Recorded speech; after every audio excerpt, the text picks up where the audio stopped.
Shalom, selamat pagi. Kembali lagi berjumpa dengan saya Pendeta Samuel Stukurang. Pagi hari ini saya akan memberikan motivasi dari kebenaran firman untuk kita bersama. Saya berikan judul kebenaran firman Tuhan hari ini bagi kita adalah awasi lidahmu. Nah, ini ngeri nih judul ini. Mari kita lihat dulu Amsal pasal yang ke-18 ayat yang ke-21. Amsal pasal yang ke-18 ayat yang ke-21. Hidup dan mati dikuasai lidah. Siapa suka menggemakannya akan memakan buahnya. Saudara, lidah adalah salah satu bagian tubuh yang sangat penting bagi manusia. Kalau manusia sampai tidak punya lidah, maka itu sangat menderita. Dia tidak bisa berbicara, dia tidak bisa merasakan atau menikmati apa saja.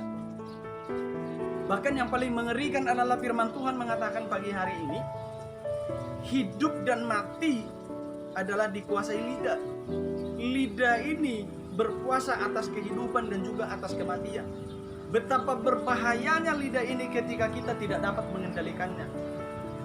Yakobus pasal yang ketiga mengatakan bahwa lidah itu seperti api, kecil tetapi sangat membahayakan.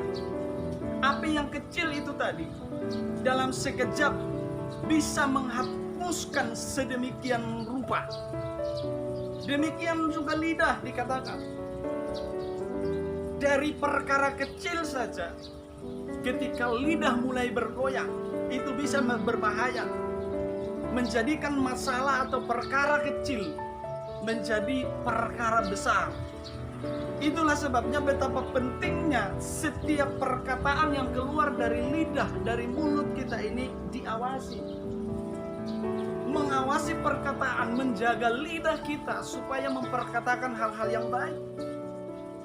Amsal pasal 16 ayat yang ke-24 mengatakan begini, perkataan yang menyenangkan adalah seperti madu, manis bagi hati dan juga obat bagi tulang-tulang. Kalau perkataan kita perkataan yang baik, perkataan kita perkataan yang manis, itu bisa memberi semangat bagi orang lain, bagi diri kita. Itu bisa memberi kekuatan bagi saudara dan saya. Dalam Amsal pasal yang ke-15 ayat yang ke-4 dikatakan, lidah lembut adalah pohon kehidupan, tetapi lidah curang, perhatikan, lidah curang melukai hati.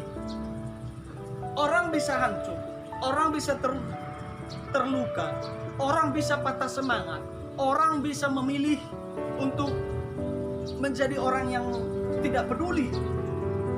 Itu bisa dari lidah, dari perkataan kita. Makanya perkataan yang keluar dari mulut kita adalah perkataan yang berkuasa. Itulah sebabnya perlu menjaga lidah. Sebab di dalam lidahmu ada kuasa. Sehingga setiap perkataan yang keluar dari lidahmu itu menjadi perkataan yang punya kuasa. Ketika kita suka memperkatakan yang baik, maka kita akan menerima yang baik. Tetapi kalau perkataan kita adalah perkataan kutuk, sumpah serapah, dan perkataan-perkataan yang buruk, maka sesungguhnya kita juga yang akan menuainya. Kita akan menikmati dari setiap hasil perkataan kita. Sebab perkataan yang keluar dari mulut kita itu ibarat benih yang kita tabur. Kalau hari ini kita menabur yang baik, kita pasti menuai yang baik. Sedangkan kadang kita menabur yang baik saja, ada saja yang tidak baik hasilnya. Apalagi ketika kita menabur yang tidak baik. Oleh sebab itu Bapak Ibu Saudara kekasih dalam nama Yesus Kristus, mari kita mau belajar hari-hari ini. Teruslah perkatakan perkataan iman. Teruslah perkatakan perkataan yang membangun. Teruslah perkatakan perkataan yang memberikan semangat bagi orang lain, bagi diri kita. Jangan memperkatakan perkataan yang menakutkan. Jangan memperkatakan perkataan yang membuat orang lain menjadi lemah, minder, putus asa.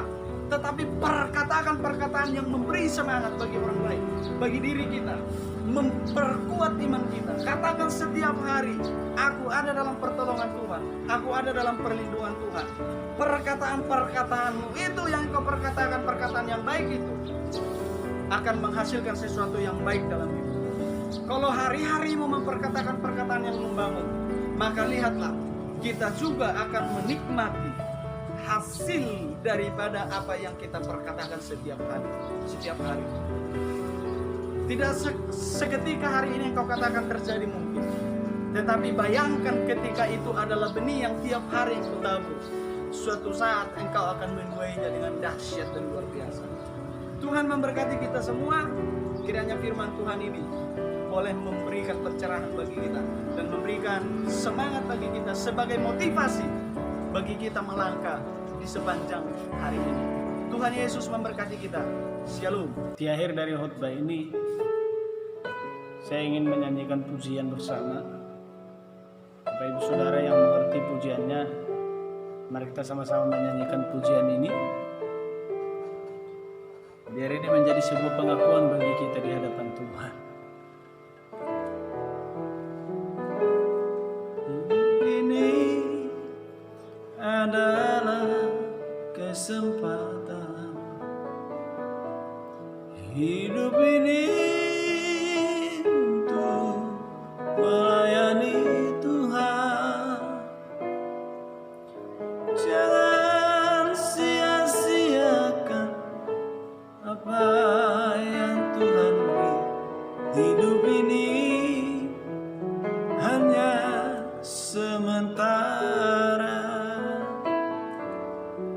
Hidup ini adalah kesempatan. Hidup ini untuk melayani Tuhan. Jangan sia-siakan waktu yang Tuhan beri. Hidup ini harus jadi berkah. Oh Tuhan, pakailah hidupku selagi aku masih kuat. Bila saatnya nanti ku tak berdaya lagi, hidup ini sudah jadi berkah.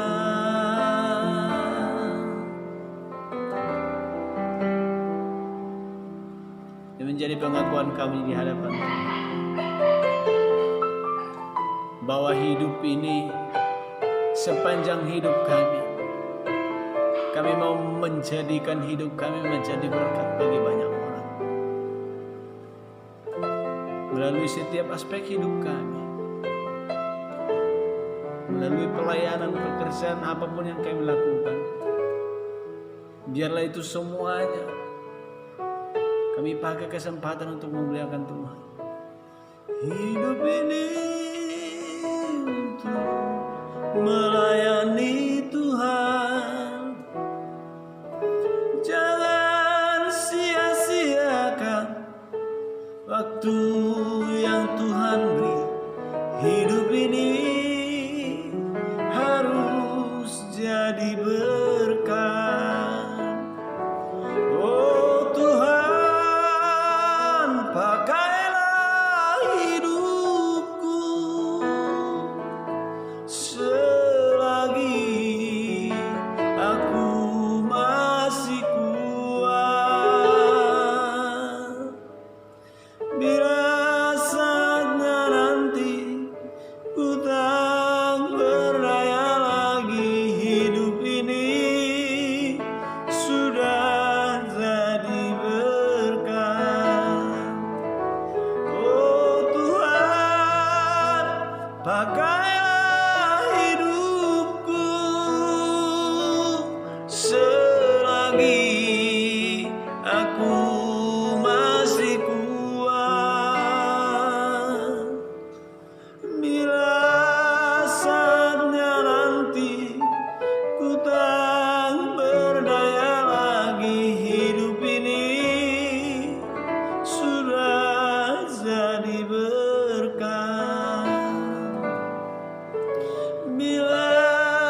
di